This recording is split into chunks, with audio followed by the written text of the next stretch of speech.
the Daoism, like in the Dao Bums, how people look at it and how they look at our Tai Chi.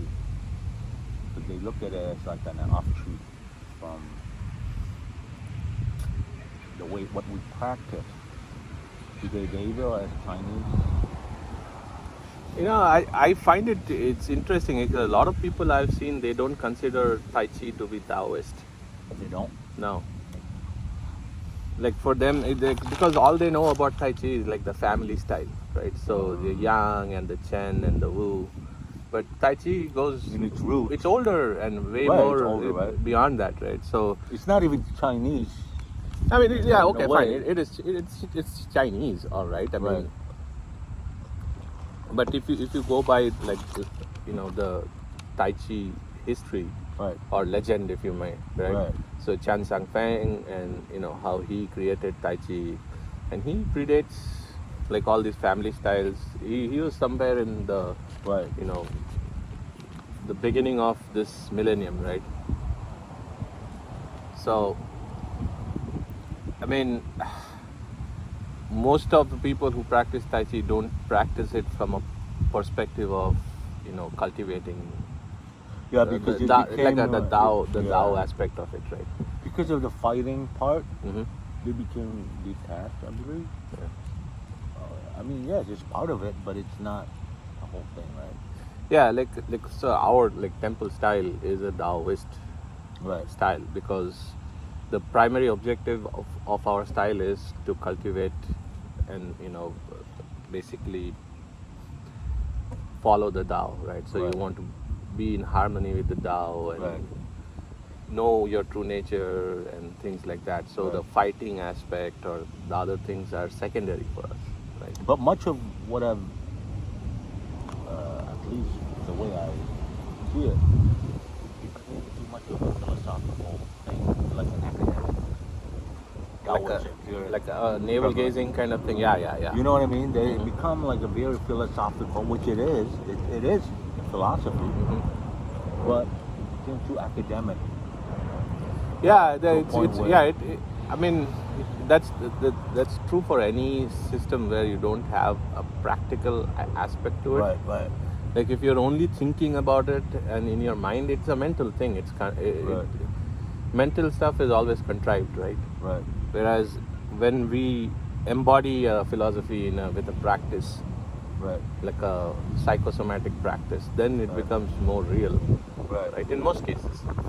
Well, I see the detachment, like, for example, like the mainstream Buddhism became something else in Mhm. America, or the Taoist, it became like a very academic, almost like up there, Like, That's oh, I think that's essentially how the Western mind Western. works, Yeah. because you try to, it's a very reductive mind, so it tries to reduce everything down to okay, so how something ticks. You try to understand what makes something tick, right? Intellectual. And so you'll try to dissect everything and bring it Right, down to right. its lowest common, like the lowest element, right? And then say, oh, this is how it works. But Yeah. that's not how life is. Life doesn't work Yeah, like like- that. You yourself grew up as Hindu, right? Then Mhm. you look at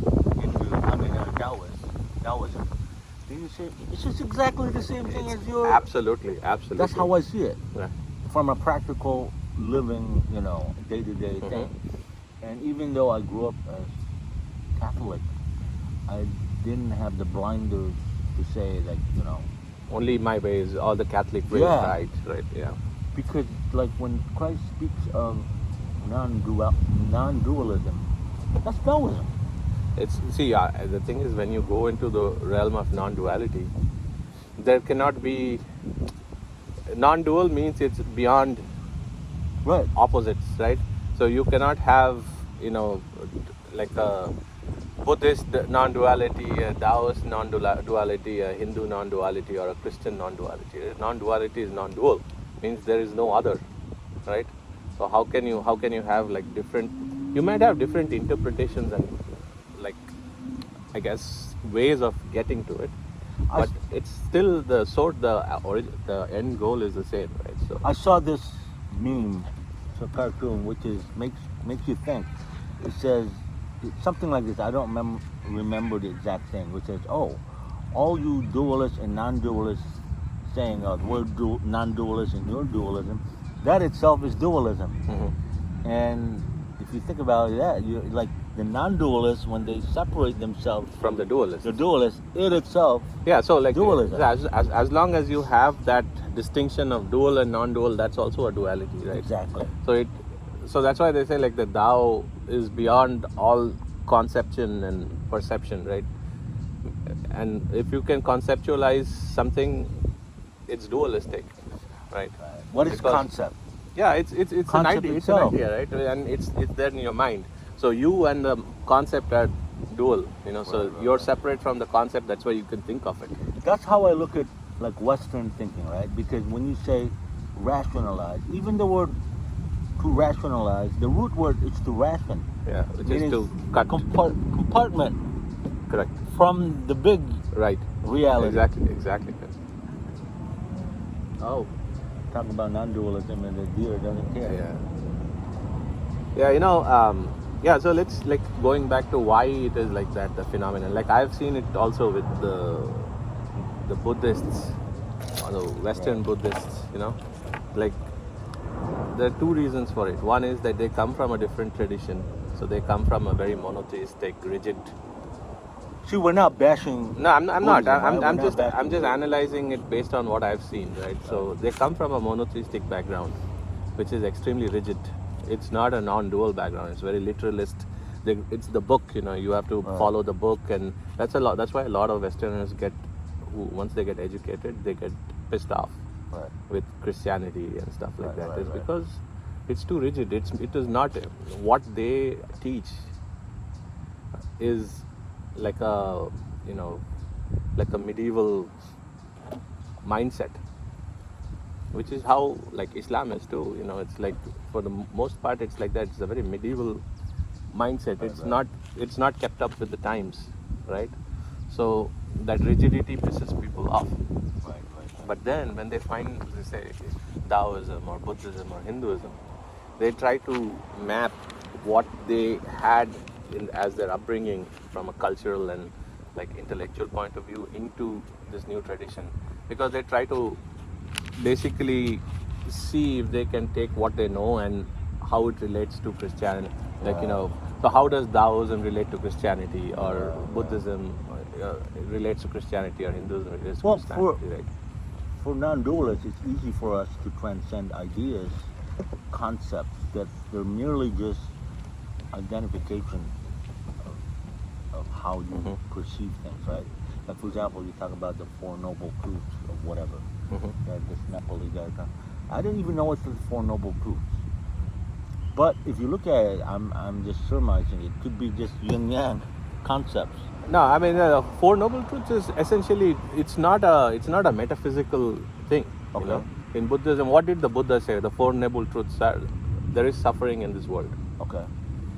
And there is a way out of suffering. Okay?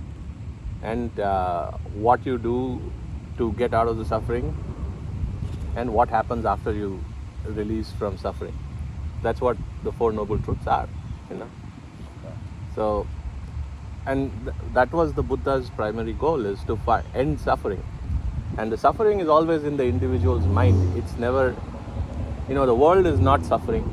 It's the individual, the mind that's suffering. The human being is suffering because of whatever Is reasons. it like this? Would you say the same thing with when you say samsara, right? There is a connotation. You say samsara is suffering, but that's not what samsara means, right? No, so samsara, what is samsara? Samsara is basically this manifest world. That's what samsara is. But people say samsara is suffering because it's the mind that resists change. So anytime there is a change and you resist it, there's suffering. Just like saying karma. When you say karma, people reflect towards the negative right away. They say, oh, karma. Yeah, so karma is action. It literally means action. Okay, so karma doesn't mean like how it's interpreted in the West, saying karma means, like this system of cause and effect. Right. That's not karma. Karma means action. Action and anything you do in this world with volition is karma. Right. Okay, and the consequences There's no of distinction. the consequences of the karma of the actions is what's called karma phala. Okay, karma phala means the fruits of your action. Okay. So what in the West is called karma, dude, it's not karma. It's actually the effects of your actions. Okay, I so see. if Yeah, you do yeah. good, Do good. the result will be good. If Right. you do bad, the result will be bad. So that's what karma is. But to kind of draw an analogy with Tai Chi, right? So like how we have the two ways of doing Tai Chi is the yin way and the yang way. Yeah. And in the yang way, we go and try to make something happen. Right. And in the yin way, you wait for something to happen. Right. That's the wu way, right? So karma, as soon as you have volition in it trying to do something, that is karma. And what will happen as a result of karma is the fruits of the karma, right? So if you do good, you'll get good. If you do bad, the consequence will be There's bad. no morality and bias involved. It's just It's cause and effect, Yeah. Causality, right? But if you are wu way, if you are empty, if you're taking the yin approach of just wait and see what happens, then you have all the time in the world, because you're not scheming, you're not trying to even let's say in a push hands Right. context, right? If I'm trying to get you every time, then I'm trying to force some outcome to happen. Whereas on the other hand, if you're empty and you're waiting for things to happen, Right. then every time I do something, you'll have 100 different ways in which you can react to it without ever being in a rush. You're always on time. So that's why, like in the Tai Chi classics, they say like when my opponent moves, I've already moved. When he stops, I've already stopped. Means that you're just there, empty, And I waiting. think because of the notion, you describe everything in a nutshell where you've blown away all the walls of separation, right? Because it's like you transcend everything into oneness. It's just like in the West, when you say empty, it's also full. Or fullness is emptiness. And Yeah, but see, in the West, you will never say empty is full, right? because empty is empty, full is full. It's a very binary logic, right? right. And But for us, I'm not just making us better or anything like that, but when we say we're empty, it's also full. Fullness of everything. yeah, it is. But like for a normal person, not forget Westerner, just a modern right. person, when you say it's black, it cannot be white at the same time. And if you say white, it cannot be black at the same time. So people look at empty and full with this binary logic, it's like, Polarizing. Yeah, like you can either be a Democrat or a Republican. Why can't you have the good stuff of the Democrats and the good stuff of the Republicans? Well, So- that's why I want to look at it like light, because light is not additive or subtractive. It's both, right? So like all the colors of white light is in the white light. All the range of colors and frequencies is in the white light. Right. So I may not be scientifically correct in saying that, but what I'm saying is all the frequencies in there. So when you say white, it also means when you say black, it's already in there. See, okay, this is another interesting thing. Okay, so in space is dark, right? Is there light in space or not? Yeah. There is, right? Yes. Why is it dark then? Because we're looking for something, an object to bounce off from. Exactly. So that's why light can Yes. both be darkness as well as illumination, right? Yeah. So that's how it is, like even with our awareness, right? So right. our awareness is everywhere, but we need not necessarily always know it. It's only when something comes in the field of your awareness is when you say, oh, I am aware, right? Yeah, that's a very good analogy. Even when you say, okay, what am I? Is this matter? But then when you look in the micro world of it, into the It's atoms, empty. it's It's empty, empty. right? This is then what is matter? So there's this classic Indian text called the Mahanirvana Tantra. Okay. And it's basically Lord Shiva and his wife, Mother Parvati, having a conversation. Parvati is asking him about stuff, and he is answering questions. So, and then he says that all your matter in the world, I can pack into, in the whole universe, I can pack into a small seed of a mustard, okay? That's how much matter is really there in this universe. Even the scientists said that Everything too. else is empty, it's space. Right. Right? So, But even on that matter, Mhm. that matter, what is in there? no, what he's saying is that if you take all of the stuff Right. that's substantial in this world, in And the then universe, make it into- you can pack it into smaller than a kernel, like a mustard seed, okay? Right. Which is exactly what they were saying. If you have a model of a molecule, what isn't the protons and the electrons going like this? Spiraling. And so you have the subatomic particles under Right. that, like the quarks and the Right. gluons and all those things, And you right? zoom in, it's still empty space. And then, so what is 99.9999999 and whatever It's empty. is empty. Yeah. So what is matter? So that's the thing. It's like, like all of these kind of philosophical, these are kind of philosophical Right. things, right?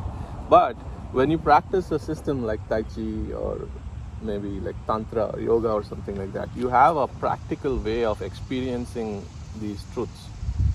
You're embodying these truths in a way. Like when we do, we're touching hands and we are looking for the empty. What are we looking for? At one level, it's basically where you have substantiality and insubstantiality. But then you can go within the substantial and find the insubstantial or the empty inside it. So it's like a very, very practical way of directly accessing this kind Not of... just philosophical. Yeah, it's direct access Yeah. of this, Only thing is we need to spend time also thinking about it. So there has to be that contemplation aspect as well as a practical aspect of it, right? Because you need both. Yeah. Because they might say, oh, what is this woo-woo Tai Chi, right? Mhm. It's all about energy and stuff, but there's no practical application. But it actually is practical Right. at the same time. Right. Yes, and the thing is, like when we are, whatever we are posting on our channel, right? It's not meant for fighting. Those are drills, and so we see comments, like I delete most of the comments because they're stupid, Right. Like, oh, this is not real, this is fake, and yeah, try that with a MMA fighter and see what happens. Like, we are not fighting. We are practicing, trying to experience something which is beyond what Well, the it's normal rules of the universe dictate. it's like this too. You're a musician and I'm a painter. And then when somebody told me art is something really not practical and not substantial. So if you say what is something functional and non-functional, even in the art we talk about that. So what is art and why people buy it? Or same thing with music. And what's the value of music? You cannot really put like, oh, this is $10,000 or this is 1 million. Yeah. And this is part of something substantiated to money. Art. And so what we're trying to, like, in our Tai Chi practice, yeah, fighting is part of it. Yeah.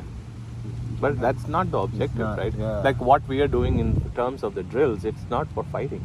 It's to explore this alternate reality or the higher reality that is exposed through the Daoist, these internal martial arts is beyond just mere blood and bone and muscle, right?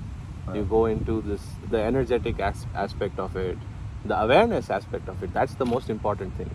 Like I had this interesting exchange with someone on the Dao Bombs, okay? We were talking about, that movie that came out, The Power of Chi? Yeah. And so that's all bullshit, these guys are like, they claim that Meisner is a phony, and like that movie was meant to promote his school and stuff like that. And like we don't have anything to do with the guy, right?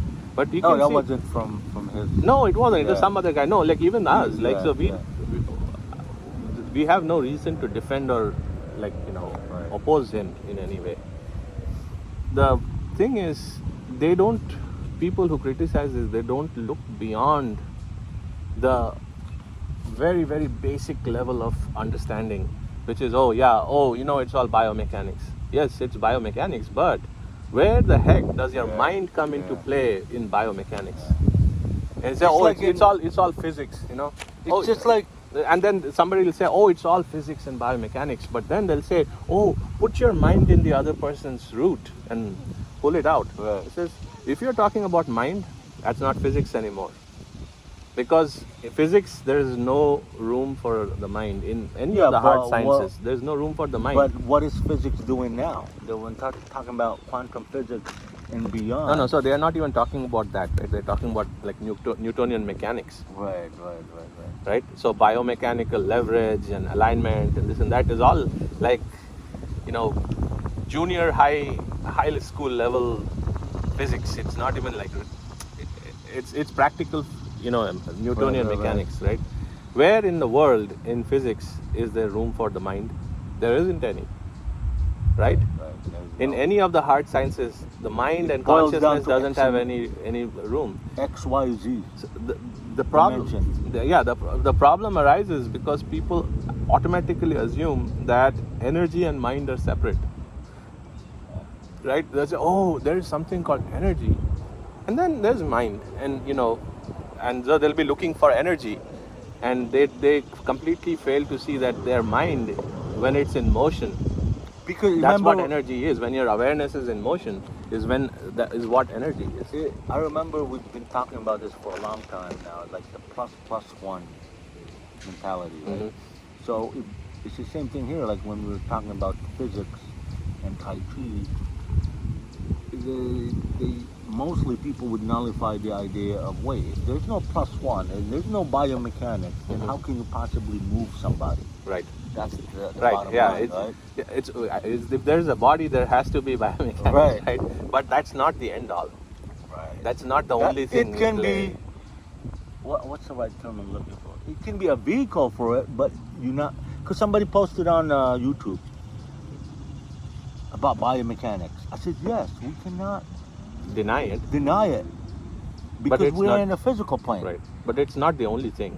Right, and we don't rely on the biomechanics to push somebody. Right. Because if you see the laws of biomechanics, then you would see that, for example, the back leg, the rear leg, it has to be 45 degrees, 45 yourself, and then Right. you momentum, you push. Correct. But you just, Who has the time to do that, right? exactly. No, and that's the thing, it's like they'll say, oh, it's all balance and biomechanics, but it's not necessarily that. And if you acknowledge that there is room for the mind and consciousness in this, then it's no longer just physics, right? I like what Master Jose has been teaching us. He says, Tai Chi, no matter how high or low level, it's still Tai Chi. Right. So if we're talking about moving an object or a body, no matter what level you're using or method, once you move somebody, and it doesn't matter how you move it, it's still the method of and how you do it. And so there's many ways to skin the cat. It's not the only way through the physical means, Right. the laws of conservation and momentum. Right. That's what I'm trying to get into, you know what I mean? Yeah. So Because they think that there's no other possible way to move somebody beyond. How can, like in the power of chi, you have a Olympian or a wrestler? yeah, like the strongman, right? Yeah. Who's being tossed around by Meisner. Right? Yeah, 300 pounder, 250 pounder, and then he's just going like this. Yeah. Or the one with Master Zhu, where he's an old man, like he's probably like 1/4 the size of that guy, and he can't move. He's stuck there. The big guy is stuck there, and Master Zhu is sitting on a chair and he's doing that, right? I mean, this is stuff we know it's real because we've experienced this, right? Like there's this, somebody posted a comment about Mikey pushing you and me, like we are two fat guys, Oh, fat, yeah. and Mikey is like this maybe skinny guy. The skinny guy is tossing us around. And they said if he can do that, then he should be able to win Olympics medals in, shot put. Oh, and somebody stuff. posted Yeah. it? I'm like, that's not how it works. You cannot take and move an inanimate object the way you can move a living being. Yeah. Because living being has life, and you're why? tapping into the Because- life force. There's a mind. You're See, tapping here- into the mind. Here's the thing, when people discount ourselves into mere objects, Mhm. an object, the difference between an inanimate object and us is that we're living and breathing. Correct. We have life in us. We Right. have awareness. This is like a dead object, Mhm. dead weight. It takes something different to move this as opposed to a living person. Correct. And that's if you have ever had the misfortune of lifting a dead body, Oh my God. right? It's different from a Like lifting a... I'll tell you, like when I was 21 years old, my dad passed away, right? So one moment he's alive, another moment he's gone, and his body became so heavy. Like we give, we'll carry the body, to the crematorium on our shoulder, right? And I'm holding one side, and there are like 6 other people, the pallbearers, right? And it's so heavy. My goodness, there were 6 like really strong people holding the body up. And my dad was not a big guy. I mean, maybe he weighed like 120, 130 It is pounds. so- Yeah, and it could barely hold him up. And see, that's the difference between what happens when there is life and when the life leaves. You know what? There's an interesting thing too. One time, I don't remember who, it's one of my nieces.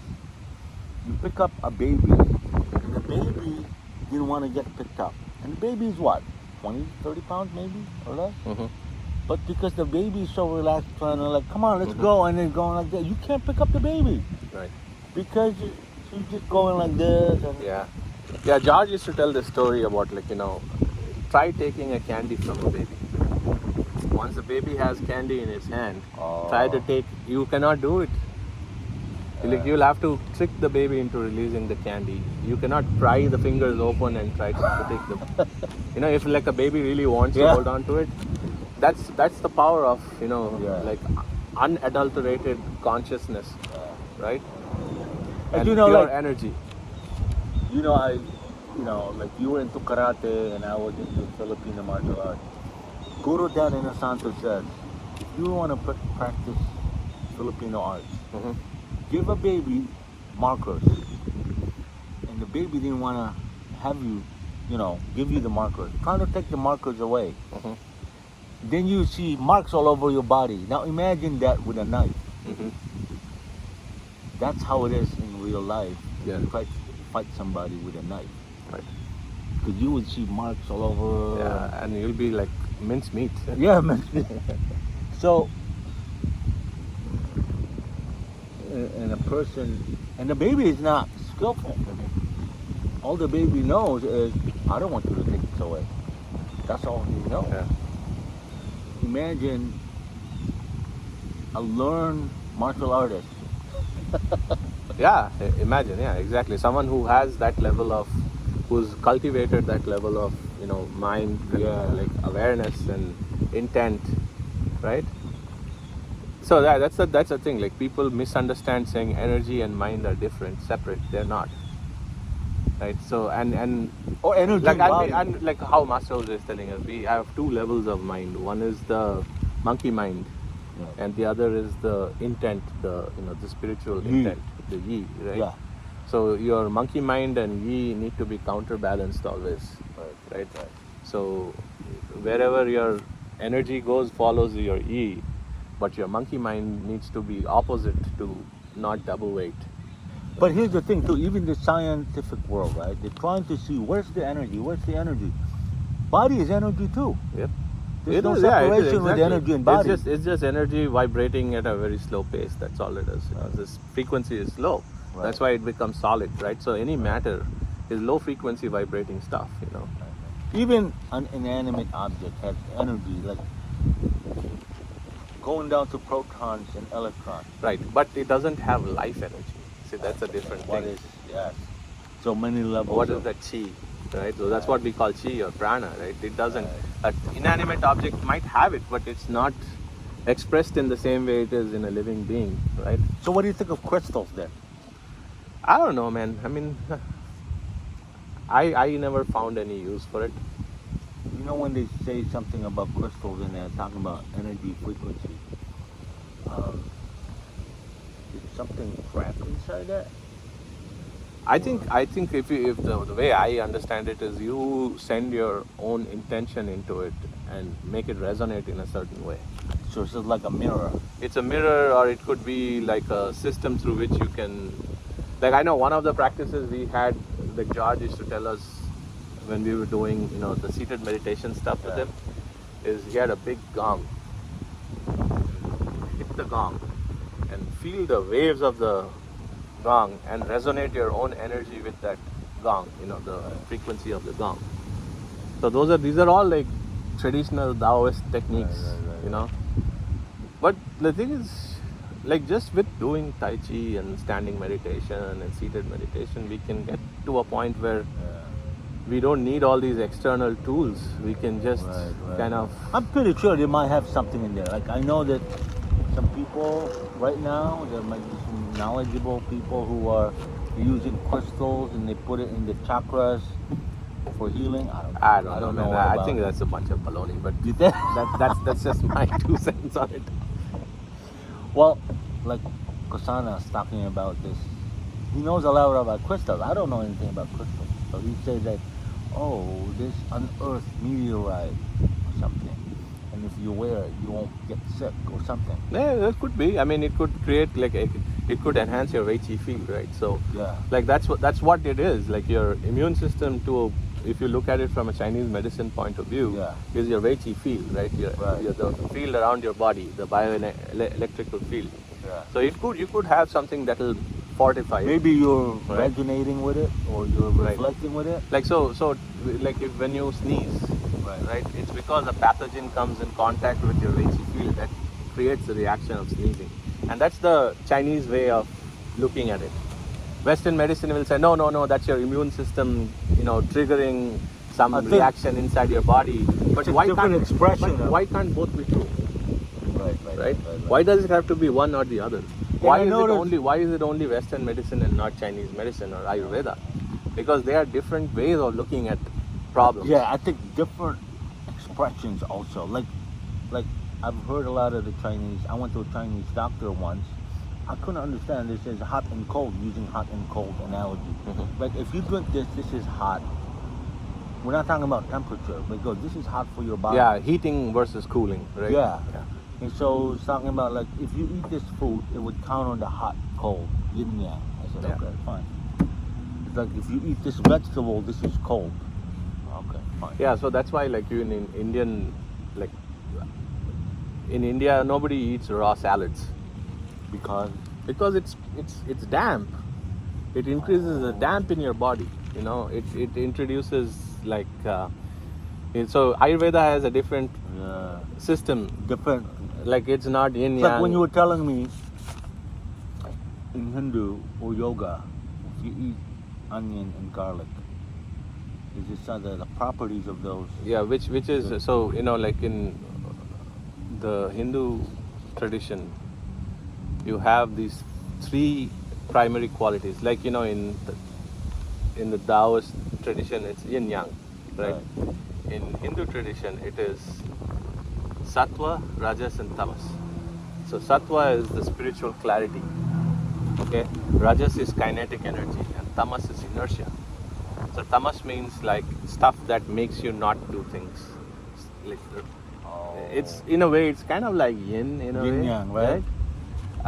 And rajas is more like yang. So those garlic and onion, it makes you garlic and onion. No, it makes you tamasic. It makes you inert. It depletes you. Really? So like garlic and onion are treated as medicines in like traditional Indian system. You don't like onion can be cooling. Garlic can be heating. Right. It depends on how you use it, right?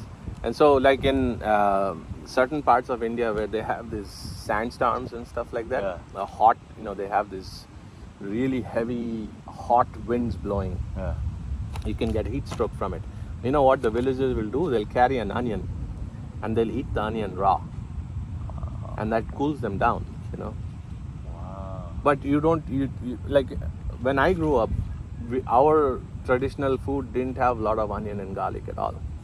Like my grandmother would never put any onion and garlic. Like if there was onion and garlic being cooked and somebody sat at the table with her, she would get off and go take a shower. Wow. You know, because it was like that. Because See, it's weird because in the Philippines, that was the wrong connotation. When you cooking with that, they say that's the Indian. oh, okay. So I think what happens was because Indonesia, Malaysia, and Philippines, the same route. I think that's the Muslim route. Yes. Yes. The Mughal, right? The Arabs. Yeah. The Arab. Yep. Because in the southern part of the Philippines was predominantly Muslim, and they eat that a lot. Okay, so like it might make sense in a place like the Middle East where it's the desert environment. Right. Like eating onion The might cool you onion, down. right? Yeah. You know, That's a good point. eating garlic in the desert in the night where it gets really cold, it might help heat your system up, you know. Like the Arabs, they eat a lot of, I've heard, I don't know. Right. Like they eat a lot of nuts and stuff, right? Yeah. Dry fruits, dates, nuts, right? And these things are not, if you live in a tropical country and you eat that, you'll fall sick. It's not good for you, you know. See, like I said, even with the mango, we call the green mango Indian mango. I see. And so you know how we eat mango in India, ripe mango. We whenever we eat ripe mango, we have some milk with it, something with milk. Oh yeah. Because the milk neutralizes the heat from the mango. Otherwise, a lot of people eat mango, they get stomach upset. They might get acid like too. rashes and boils, heat boils and stuff, you know. So if you eat like mango with some, milk No. or Cools with it down. yogurt, it balances it out, balances the heat out, you know. Anyway, we have gone a long way from talking about Tai Chi to mangoes. No, but it shows that it's all related. Yeah. Now, Tai Chi, even in the Philippines, Tai Chi is still a mysterious topic, And there's a lot of kung fu in there that's been brought. Silat and all those, right? Yeah, I mean, there's an indigenous arts in there that you question, like you said, the Kalari led to the FMA, and a lot of FMA people there, They don't accept it, huh? they don't accept it. Maybe there's a lot of evolution, much like how the Japanese would say karate is their own. But it's not, right? It's not. Chinese. It's Chinese. Yeah. But then again, it was transplanted and evolved from there because karate is no longer the same white crane. Right. Much less, like the Kali, and which a lot of people say, why you gonna call Kali? Is that like a Hindu god, Kali? Which Right. makes you, That's what I thought. Well, that's a lot of theoretical thing. I don't really know, but there's a term Kalis, which means the blade. Ah, okay. So who knows? Could be. Who knows? There's much more knowledgeable people. Right. I don't know. But anyway, Tai Chi, within Silat, there's a lot of internal energy that they talk about there. Oh, like you remember our Facebook friend, Sushanto? Yeah. He does a lot of like when you see him, he's doing Silat, but it looks like he's doing Tai Chi. Especially the power He transfer really do stuff. Tai Chi? Yeah. I think he might have learned, but I think his primary thing is Silat. Because I man. saw him doing some Tai Chi like. Yeah, and like if you look at it, like he's bouncing people and stuff like that. He says it's Silat, but it looks like Tai Chi, but it could be different, So maybe he developed something from All that? right, I gotta go, bro. Okay. Let's call it a day. Thank you. We tried something new. If folks who are watching our channel, feel free to post some comments and ask questions. I'm sure there'll be the wrong. You're wrong, of course, of course. All right. All right. All right. Bye.